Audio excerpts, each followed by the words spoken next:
C'est Pop Rock Station by Zegut. Bonsoir donc au Placebo à Stéphane. Brian, qu'est-ce que vous pensez du générique là c'est super, Zeppelin et Radiohead ensemble. Ouais. Ça a été mixé et produit par les producteurs ici. Vous pourriez faire un bootleg avec. Ouais, tu crois? Ouais, pourquoi pas? C'était à la mode il y a l'année dernière. Les bootlegs? Ouais, de prendre deux morceaux et les mettre ensemble. Ouais, les mixer, de faire des versus un petit peu comme on appelle ça. Est-ce que vous avez, première question comme ça, juste avant de parler de l'album, est-ce que vous avez beaucoup de bootlegs de vous? Ouais, il y a beaucoup de bootlegs que tu peux acheter dans des marchés, des trucs comme ça, dans des magasins d'occasion. Il faut se dire qu'on peut rien y faire. Alors des fois, mais quand on les voit, on les dit, on les prend pour écouter la qualité, mais on les paye pas. Ok, donc merci d'être là, Stéphane. Push, voilà, sur le bouton rouge, voilà. Salut, bonsoir. Salut Stéphane, et puis Steve également. Ça va Steve? Il appuie toujours sur le bouton off. C'est le bouton rouge, voilà. Bon, on est ensemble pour une bonne heure maintenant. Donc, on a dit vous avez amené quelques disques, dont un qu'on a passé il n'y a pas très longtemps d'ailleurs, mais qui assure votre première partie anglaise. On est surtout là pour parler aussi de Sleeping with Ghosts, qui est le nouvel album de Placebo. Vous êtes passé il n'y a pas très longtemps en France, mais vous repasserez ça aussi, on en rediscutera un petit peu plus tard. Hors antenne, cet après-midi, Brian, et après avoir cherché sur le net, parce qu'on fouille un petit peu toujours à droite et à gauche avant d'accueillir des gens pour savoir un peu plus, cette phrase de Sleeping with Ghosts m'a interpellé. Alors je me suis dit peut-être qu'en le rentrant sur un moteur de recherche, ça m'amènerait quelque part. Et en fait, j'étais pas trop loin de là où ça m'amenait en fin de compte. T'as fait un hold-up sur cette phrase-là. Ouais, j'ai trouvé cette phrase sur... c'était la phrase d'un bouquin de photographie, photographie de guerre, et d'un Anglais qui s'appelle Don McCullen. Et je l'ai vu là chez quelqu'un, quand je un copain dans sa bibliothèque. Dans sa bibliothèque, et la phrase est restée avec moi pour des années. Je me suis dit peut-être un de ces quatre, c'est si beau que je vais peut-être le voler. D'accord, donc là tu l'as volé, non seulement le titre, mais en plus ça fait une chanson. D'abord c'était la chanson, et parce qu'on ne savait pas que l'album allait s'appeler Sleeping with Ghosts. On cherche toujours un titre qui n'est pas le titre d'une chanson, parce que ça met de la pression un petit peu, pas juste sur seulement une chanson sur 12 sur l'album, mais on pouvait rien trouver qui était aussi bien que Sleeping with Ghosts. Alors on est resté avec, mais quand même c'était au début seulement la chanson. C'est un beau titre et c'est vraiment une belle chanson en même temps, parce que il y a une petite pointe d'électro qui vient se glisser dans cet album qui en même temps mélange la modernité et une mélancolie. C'est vraiment un super beau titre. Mais je me suis dit que c'était un titre qui marchait pour la photographie de guerre, mais le titre était si profond que ça pourrait s'appliquer sur presque tout. Alors c'était assez ambigu, mais quelque chose de très émouvant. C'est pour ça que c'est resté avec moi. Ok, on va passer The Bitter Hand, qui est le premier single extrait de l'album, et puis on parle uniquement de musique. Waouh, comme on dit, ça arrache, et avec le traitement de son et tout, le son qu'il y a sur RTLE, ça fait bien quand même. Bon, alors il y a beaucoup de fans qui vous connaissent depuis très très longtemps, et puis il y a ceux qui écoutent ce soir, qui découvrent Placebo depuis un petit bout de temps avec le nouveau single, mais qui découvrent le groupe. Alors, comment parle-t-on si bien français, tout d'abord, Brian? Mon grand-père était français. Et le nom Molko est français aussi. Mais moi et Stéphane, on a grandi au Luxembourg. Alors là, toi tu as appris l'allemand plutôt, et moi j'ai grandi avec le français, et avec la télé française aussi, bien sûr, et la BD, tout ça. D'accord, littérature, BD, etc. La deuxième question pour vous découvrir un petit peu plus, et là je m'adresse aussi bien à Stéphane qu'à Steve, à quel moment on sent qu'on devient musicien et qu'on est né pour faire ça en fin de compte? Steve and Stephen. When did you first feel that you were made to be a musician? That you were gonna be a musician all your life? At the age of 11, I think. All my friends brought in their brother's guitars at school, and then my brother wouldn't let me, so I just use the drums basically. And that was it. D'accord, donc en fait, il pouvait pas utiliser la guitare, donc tous ses amis avaient, il a fait la batterie. C'était à l'âge de 11 ans. C'était à l'âge de 11 ans. Son frère ne l'emprunterait pas sa guitare. Il ne prêtait pas sa guitare. D'accord. Mais à aucun moment il s'est dit je vais faire un autre métier, charpentier, mécanicien, etc. Did you ever think you were going to do another job or... Non, ok. Donc c'est un musicien, on est d'accord. That's the goal. And, you know, we're still... Et il a dû faire beaucoup de boulot. Oui, les petits boulots comme on fait tous. Ça, et Stéphane, alors, pour lui, c'est... À l'âge de 12 ans, j'ai écrit une chanson et je l'ai pris avec moi à l'école. Elle joué à mes amis et ils ont dit que c'était une très bonne chanson. D'accord. Alors j'ai trouvé que je pouvais écrire des chansons, alors c'était à l'âge de 2 ans 12 ans. 12 ans. Okay. Est-ce que tu savais que tu allais jouer dans un groupe entre guillemets rock ou est-ce que tu as commencé avec des études classiques, à faire du piano, des choses comme ça? Non, j'ai commencé avec la batterie, après ça la basse et après ça le clavier, alors je savais pas, c'était seulement faire la musique. Ok, seulement faire la musique. On remarque en tous les cas que dans le groupe, vous êtes tous multi-instrumentistes en fin de compte, que chacun se peut déplacer d'un instrument à un autre. Ça a toujours été comme ça. On a toujours, je pense, essayé de faire le son de 5 personnes avec 3. Mais on s'est jamais limité à un rôle spécifique comme ça parce qu'on trouvait ça assez chiant et parce que on a commencé assez arrogant. Alors on s'est dit pourquoi se limiter à un instrument comme ça. Moi j'ai envie de jouer ça et ça. Et on a continué à avoir cette philosophie sur tous les albums qu'on a fait. Alors on se retrouve maintenant avec 5 personnes sur scène, mais c'est quand même dans le studio, c'est le triangle créatif qu'on respecte. Et ça nous donne beaucoup de liberté parce qu'à cause du fait qu'on n'a pas décidé qu'on a des rôles définis dans le groupe, on peut jouer ce qu'on a envie de jouer. Alors ça nous donne une grosse sens de liberté. On peut expérimenter avec ce qu'on veut. Est-ce que on apprend à jouer de la musique de manière autodidacte, c'est-à-dire on se met devant un clavier, une guitare, on essaie des choses, ou est-ce qu'on prend des cours? Moi et Steve plutôt, moi je me suis appris la guitare et je m'apprends encore à jouer le piano et Steve il s'est appris à apprendre la batterie, mais alors nous on a une approche assez instinctive. Steph il a appris à plusieurs écoles la musique, alors il a une approche plus technique, alors il y a un équilibre qui se retrouve je pense avec ça. Plus ou moins, D'accord, ok, on va se passer Sleeping with Ghost, qui est un de mes morceaux préférés de l'album. Il y en a d'autres en tous les cas. Si vous avez des questions à poser à Placebo, ils sont là au grand complet. Vous pouvez venir sur www.rtl2.fr sur le chat et leur poser des questions.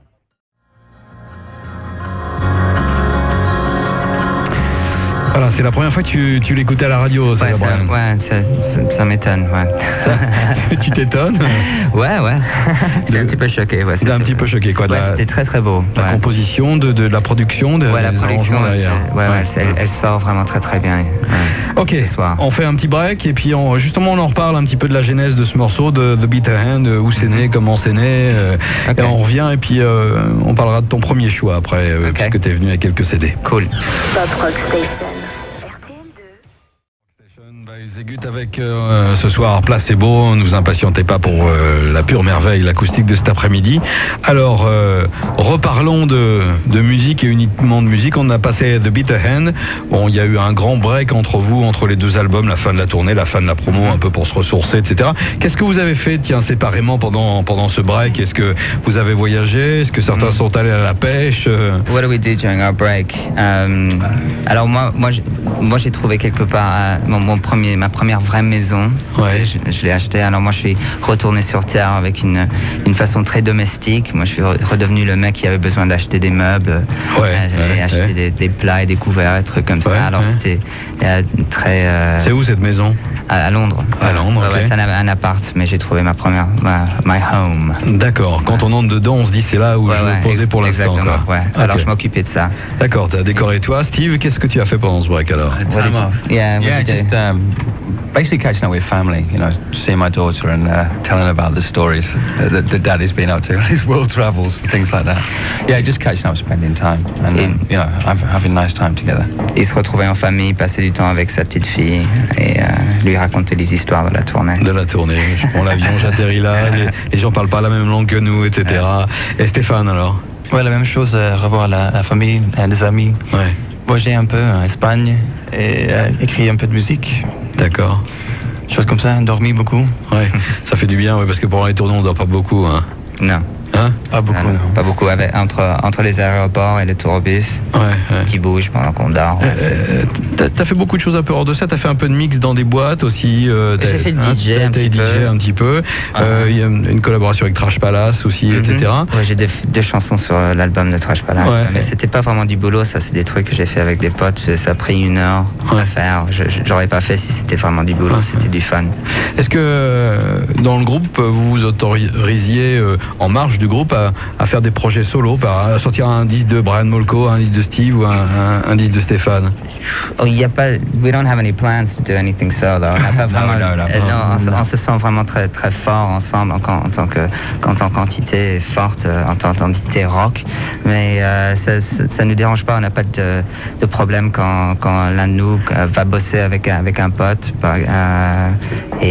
parce qu'on a tant de confiance l'un dans l'autre que c'est pas vraiment un problème. Une vraie unité quoi entre tous les trois. Même s'il y a effectivement un musicien qui était là, un bassiste cet après-midi, d'autres musiciens, mais là c'est vraiment l'unité. Alors reparlons de The Beat Hand, qui est le premier single. Il est né comment? Il est né où? Il est né sur le bord d'une table en voyant comment il est né ce morceau? The Bitter End, il a été écrit et enregistré en 2 jours. Tout à la fin de la session de Sleeping with Ghosts, à la fin du mixage. On passait beaucoup de temps où on était très précieux avec le mix et tout ça. On utilisait beaucoup de technologie. On avait envie vraiment de faire quelque chose de très roots, d'un truc de punk. Alors on jammait là dans le studio entre deux pièces de mixage, trucs comme ça. Et puis The Bitter End est venu comme ça d'une façon très spontanée. Ok, c'est né encore à 3 là. À 3, voilà. Voilà. Ok, le Sleeping with Ghosts, c'est une autre écriture, c'est un... Ouais, Sleeping with Ghosts, je pense que ça a pris au moins 3 versions différentes. On a commencé avec une version un petit peu plus DJ Shadow, un petit peu plus hip-hop. On a fait une version plus acoustique, et puis Jim l'a prise et a fait quelque chose de complètement... Il l'a déchiré, comme il a fait avec beaucoup de nos compositions sur cet album, et l'a remise d'une façon très très surprenante pour nous. Ouais. Alors on a roulé avec. On a fait ça sur plusieurs morceaux sur cet album. Il continuait de jour en jour à nous surprendre avec des idées qui ne nous rentraient jamais dans la tête. Ouais, et c'est ça qui nous excitait pendant la session. Vous êtes arrivé donc avec des choses où vous aviez des idées pendant l'enregistrement, et puis pendant la production et l'enregistrement, il s'est passé autre chose en fin de compte. Vos chansons ont éclaté avec le producteur. Ouais, il y avait même des chansons sur l'album qui étaient des valses, qui ont complètement changé, qui ne sont plus. Alors, ouais, c'était des chansons en 3/4, maintenant c'est des chansons en 4/4, 5/4, c'est drôle. Est-ce que c'est, je sais pas, ces chansons qui étaient pratiquement faites ou démos, etc., on les retrouvera en bonus sur des singles de... On aime bien faire ça, on aime bien faire des reprises, des versions différentes de toutes nos chansons, parce qu'on pense que si c'est possible de faire ça avec une chanson, c'est vraiment une belle chanson, c'est une bonne chanson, parce que tu peux la jouer de n'importe quelle façon. Comme With or Without You par exemple, U2, tu peux rentrer dans un hôtel chichi, il y a le pianoman qui le joue au piano.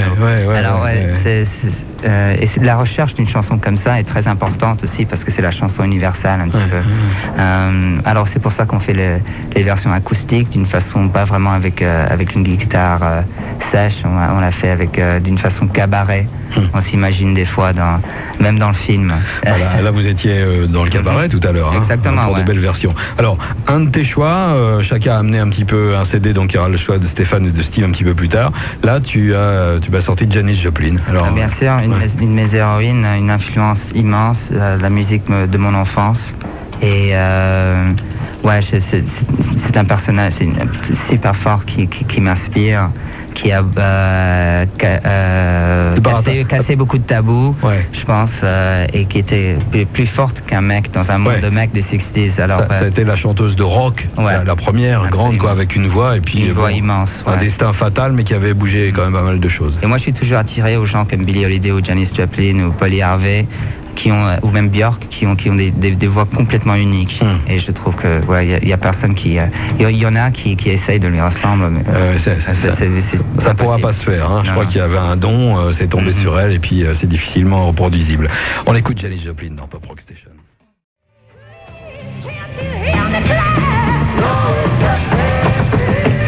C'était Janis Joplin, une figure de la musique tout simplement. Hein. On va s'arrêter là et pas mettre de frontières entre toutes les étiquettes. Placebo, Sleeping with Ghosts, c'est le nouvel album. Cet après-midi, vous êtes Stéphane, Steve et toi Brian venus enregistrer un acoustique. Alors vous avez fait 3 morceaux, This Picture, Plasticine et Special K. Il y en a 2 qui sont sur cet album, le nouvel album. Comment sont-ils nés, ceux-là, le This Picture et le Plasticine?